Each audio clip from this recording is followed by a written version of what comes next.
I've been a professional hairstylist for 25 years in the beauty industry. So I think I'm qualified to say that you are not an ugly crowd.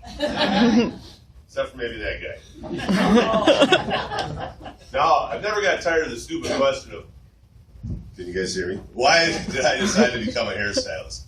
It's such a poorly veiled way of asking if I'm gay. Now, I don't think people would go to their proctologist or gynecologist and ask that same question.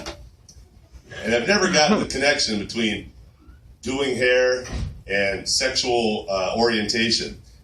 I mean, you know, you put a sheet over somebody, you get behind them, you stare at the back of their head, you start pulling on their hair, and you clean up the mess on the floor afterwards.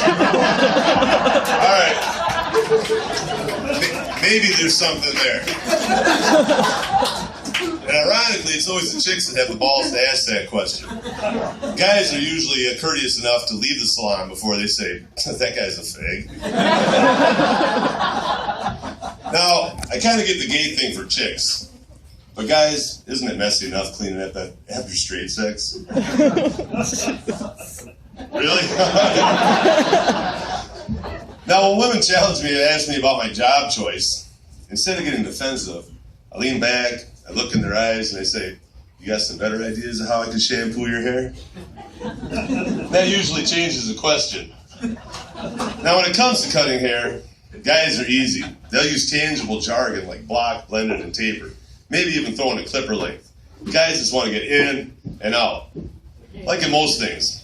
Ugly guy knows what I'm talking about. But holy cow, when it comes to a woman's consultation, they'll always say they want to feel something from their haircut, like sexy or sassy or sophisticated. I've even heard thinner. And I'm like, really? What do I look like, Jenny Craig or a fairy godmother? Holy shit, try eating less. This is a shear, not a magic wand.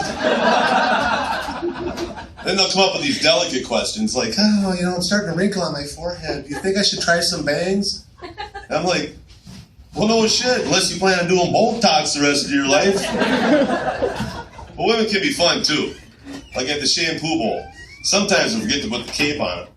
And I've realized I can make their tits shake back and forth with this gentle shampooing motion. Now, it's a bit more challenging on the small-breasted women. I almost feel abusive. So that can be fun.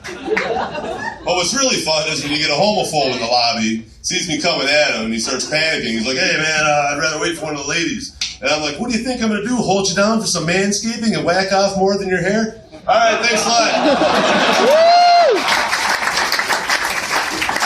Joel Martin, everybody. How about one more time for both the contestants? We'll announce a winner at the end of the show. How about one time for your wait staff, everybody, too? They're working hard for you, so we should take care of them at the end of the show. Not a hobby. Outside, are you guys ready for your featured comedian of the night? He's a very funny guy. He performs stand-up and improv at clubs and